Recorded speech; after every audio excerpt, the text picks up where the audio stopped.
5-time World Chess Champion and 2 times Chess World Cup champion. He became the first Grandmaster from India in 1988. ज़रा सोचिए, एक खेल जिसमें हर चाल सूझबूझ का एक करिश्मा होती है, उसमें से एक ऐसा खिलाड़ी जो हर बार दुनिया को चौंकाता था, एक नाम जो चेस की दुनिया में स्ट्रैटेजी का सुल्तान बन गया, विश्वनाथन आनंद। ये कहानी है एक ऐसे जीनियस की जो अपनी तेजी, ब्रिलियंस और शानदार प्लानिंग के दम पर दुनिया का सबसे बड़े मंच पर छा गया। तो आइए एक आम शुरुआत से शुरू होकर विश्व के चैंपियन बनने तक के इस सफर को एक्सप्लोर करते हैं।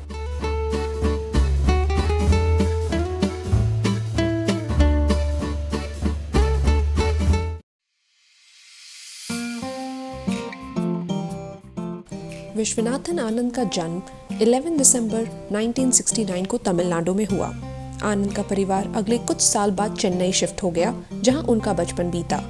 उनके पिता कृष्णमूर्ति विश्वनाथन सदर्न रेलवेज में एक मैनेजर थे और माँ सुशीला विश्वनाथन घर के साथ साथ उनकी एक पहली टीचर भी बन गई, जो उन्हें चेस सिखाती थी। उन्होंने आनंद को उनके चेस के शौक के लिए हमेशा एनकरेज किया। आनंद का चेस के प्रति शौक उनकी माँ के साथ चेस खेलते हुए ही शुरू हुआ। सिर्फ 6 साल की उम्र में आनंद के चेस के टेक्निक्स इतने रिफाइन हो चुके थे कि लोग उनकी स्ट्रैटेजी और स्पीड के दीवाने बन गए। उन्होंने अपनी प्रारंभिक शिक्षा डॉन बॉस्को मैट्रिकुलेशन स्कूल से पूरी करी, जहां उनकी मल्टीटास्किंग और एकेडमिक्स के साथ चेस का बैलेंस उन्हें सबसे अलग बनाता था।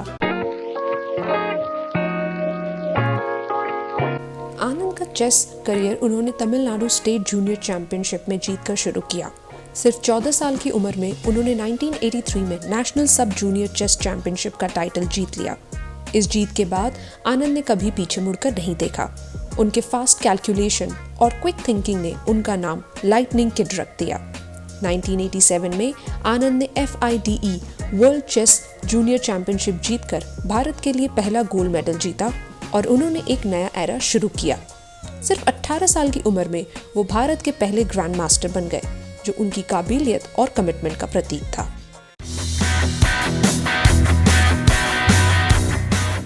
नाइनटीन 1991 में आनंद ने रजीलियो एमिलिया टूर्नामेंट जीता, जिसमें उन्होंने गैरी कास्परोव और एंटोली कार्पोव जैसे वर्ल्ड चैंपियंस को हराया।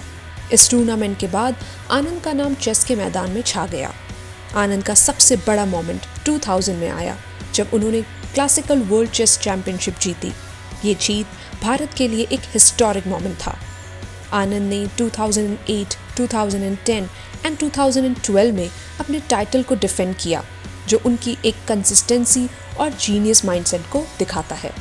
मैग्नस कार्लसन के अगेंस्ट 2013 के मैच में हारने के बाद भी आनंद ने 2014 कैंडिडेट्स टूर्नामेंट जीतकर अपने क्रिटिक्स को जवाब दिया। विश्वनाथन आनंद का इम्पैक्ट सिर्फ उनके मैचेस तक सीमित नहीं रहा। उन्होंने भारत में चेस को एक नई पहचान दी। आनंद के नाम पर भारतीय चेस का एक रेनेसेंस शुरू हुआ, जहां उन्होंने एक नई जनरेशन्स ऑफ प्लेयर्स को इंस्पायर किया, जैसे प्रगनंदा और निहाल सरीन। आनंद के चेस के लिए डेडिकेशंस उनके अवार्ड और रिकॉग्निशंस में भी दिखाई देते हैं। उन्हें 1985 में अर्जुना अवार्ड, 2000 में पद्म भूषण और 2007 में पद्म विभूषण से सम्मानित किया गया। ये अवार्ड्स उनकी ग्लोबल रेपुटेशंस का एक प्रतीक है। आनंद की पर्सनल लाइफ भी उनकी चेस की तरह ही वेल प्लान्ड और बैलेंस्ड रही है। 1996 में उन्होंने अरुणा आनंद से शादी करी, जो उनकी लाइफ पार्टनर के साथ साथ उनके मैनेजर भी हैं। आनंद ने अपने इंटरव्यूज में हमेशा अपने परिवार की इम्पोर्टेंस और उनके सपोर्ट को हाईलाइट किया है। विश्वनाथन आनंद अपने 3 सिबलिंग्स में सबसे छोटे हैं। आनंद ने चेस खेलना सिर्फ 6 साल की उम्र में अपनी माँ से सीखना शुरू किया, लेकिन गेम की जो गहराइयाँ हैं वो उन्होंने मनीला में सीखी, जहाँ 1978 से 1980 के दौरान वो अपने पेरेंट्स के साथ रहे, जो उनके पापा फिलिपिन नेशनल रेलवे के लिए कंसल्टेंट के तौर पर काम कर रहे थे। विश्वनाथन आनंद वो इकलौते प्लेयर हैं जो हर फॉर्मेट में वर्ल्ड चेस चैंपियनशिप जीत चुके हैं। टूर्नामेंट, मैच, नॉकआउट और rapid chess. Grand master Alexander Grischuk का मानना है कि कास्परोव के बाद आनंद उनके लिए सबसे स्ट्रॉन्ग ओपोनेंट रहे हैं। चाहे क्लासिक मैचेस हो या रैपिड चेस, विश्वनाथन आनंद सिर्फ एक चेस प्लेयर नहीं, एक फिनोमिना है जो भारत के लिए हमेशा एक प्रेरणा का स्रोत रहेंगे। उनका सफ़र एक मिसाल है कि लगन और टैलेंट के साथ कुछ भी अचीवेबल है।